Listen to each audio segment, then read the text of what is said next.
Nous sommes ici aujourd'hui unis pour dénoncer ensemble la situation des travailleurs à Primark. Nous ne pouvons plus rester silencieux face à l'indifférence et au manque de considération de nos directions.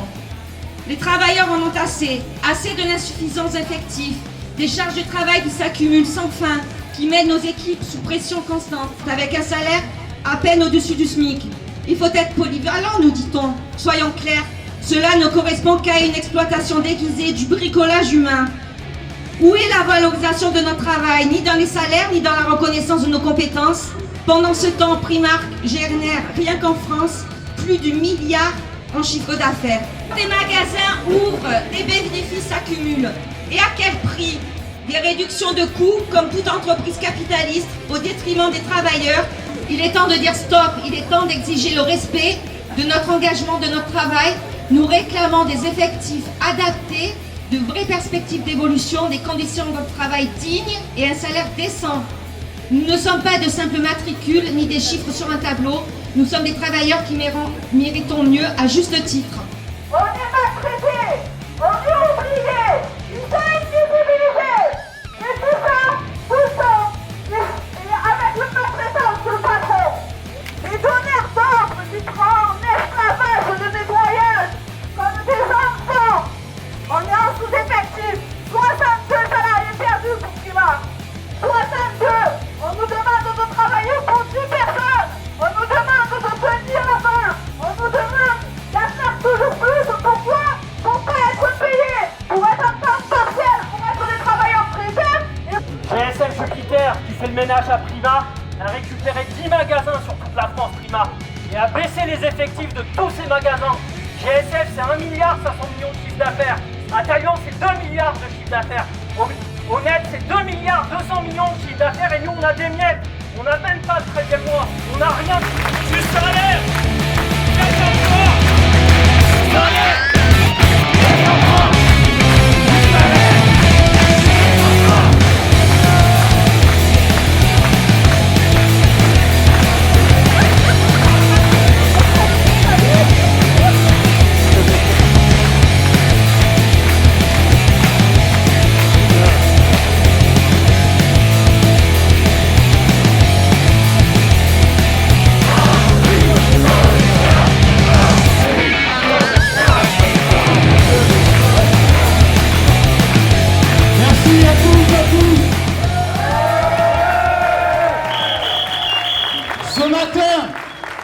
Nous sommes près de 250 camarades de la CGT. Camarades qui ont rejoint nos forces organisées avec la CGT Primark et la CGT Propreté. Nous les avons rejoints ce matin parce que, et je m'adresse au directeur de l'avenue 83, nous les avons rejoints ce matin des territoriaux, de l'Éduc, de l'énergie, Conforama, Printemps, Carrefour Grand Vin. Nous les avons toutes et tous rejoints parce que nous avons intérêt à agir quand la dignité humaine est attaquée, quand les droits sont attaqués et quand le minimum de respect n'est pas fourni par l'employeur. Pour les clients de l'avenue, tous les jours nous passons et tous les jours les vitrines sont faites, les poubelles sont vidées, le sol est propre et ils sont des centaines de plusieurs entreprises de la propreté réunies sous un seul syndicat. Et vous savez quoi? Ils n'ont pas le choix de se regrouper et de se battre pour avoir accès à la reconnaissance, à des salaires normaux et pas des temps partiels subis comme dans le commerce. Ils n'ont pas le choix. Nous faisons la démonstration ce matin que la puissance collective, quand nous nous réunissons, eh bien, elle va faire vaciller l'employeur Primark, le directeur de l'avenue 83, à qui nous adressons un message. D'abord, sur les conditions de travail. Il n'est plus possible qu'une caste, les directeurs de l'avenue, aient droit à se garer tranquillement. Nous avons tout essayé. Les lettres, les dialogues, ils ont le droit de se garer gratuitement quand les salariés de l'avenue 83, pour qu'ils se garent pour aller travailler, il faudrait qu'ils déboursent jusqu'à 85 € par mois. Alors nous leur disons et nous disons au directeur de l'avenue, c'est terminé. Il faut dialoguer, faire pression sur les enseignes qui sont gavées de millions et faire pression pour que ce soit eux qui payent les parkings. Faire pression sur les enseignes pour que, lorsqu'il y a des négociations annuelles obligatoires sur les salaires, pour qu'on commence à discuter à haut niveau, pour des salaires et pas des primes, pour des embauches et pas des temps partiels soumis. Nous voulons la dignité pour les salariés du commerce et de la propreté. Enfin, aux enseignes, aux entreprises de la propreté que nous allons aller voir dans quelques minutes, nous disons, cessez d'attaquer nos représentants syndicaux, cessez de harceler tous les jours ceux qui se battent, qui se lèvent et qui s'organisent. Enfin, toutes et tous, parce que nous avons intérêt à agir, nous sommes tous là, de tous les syndicats du département, il y a des représentations et nous disons au directeur de l'avenue, voilà ce dont nous sommes capables, voilà ce que nous pouvons faire, et on peut vous pourrir la vie. Et pour terminer, les camarades, c'est un coup de force ce matin, mais c'est un coup de force. On a intérêt les uns les autres à cultiver ces formes de solidarité, parce que quand c'est plus possible, alors on se détermine, on fait des choix, on se réunit et on transforme la réalité. Merci à toutes et à tous.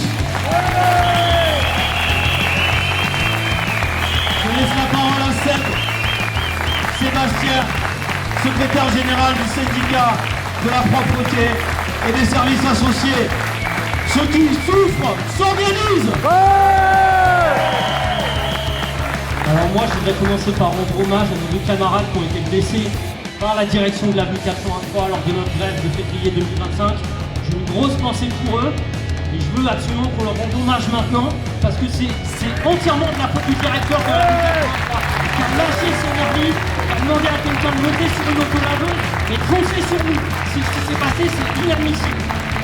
La répression syndicale pratiquée par toutes les directions des sociétés de nettoyage se traduit par 2 heures de délégation non payées, des délits d'entrave systémiques, des avertissements au travail, des rappels à l'ordre pour les élus CGT qui défendent les salariés et des sociétés de nettoyage qui demandent aux donneurs d'ordre de faire des états-stations contre les élus CGT. Ils n'hésitent plus à faire des chantiers dans l'espoir que les élus CGT qui sont sur ces mêmes chantiers quittent l'entreprise.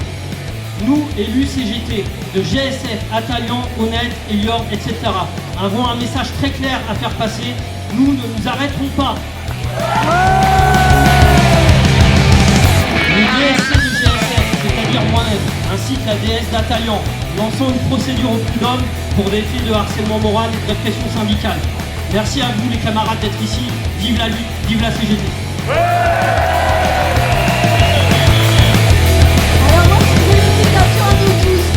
Et attention à tous, parce que demain, ça ne sera pas Primark, ça ne sera pas l'Intermarché de Soliès, mais ça sera GD Sport, ça sera Célio, ça sera Sephora, ça sera tous ceux qui ruinent les travailleurs du commerce et services. Aujourd'hui, la CGT du Var, elle s'est mobilisée, on sait être tous ensemble unis pour détruire le patronat. Alors aujourd'hui, on se dit félicitations et attention à eux. Parce que c'est aujourd'hui, ça sera demain et après-demain, et on ne laissera plus aucun travailleur en souffrance. On ne peut pas enrichir les capitalistes et laisser crever ceux qui les enrichissent. Ça n'est plus possible. L'unité du Var, aujourd'hui, fera ce qu'ils ont à faire à chaque fois. Ces 600 emplois, Jennifer ferme ses portes, alors qu'ils s'enrichissent. Ils s'enrichissent sur le dos. Alors on dit à tous les patrons du commerce et services du Var, que plus jamais ça. Aujourd'hui, on est là. Hier, on était à Intermarché de Soliès. Et demain, ça sera chez eux. Qu'ils fassent attention à ces travailleurs, qu'ils les respectent et les payent dignement. C'est tout ce qu'on demande. On ne lâchera rien et on gagnera. On ne lâchera rien, On ne lâchera rien et on gagnera.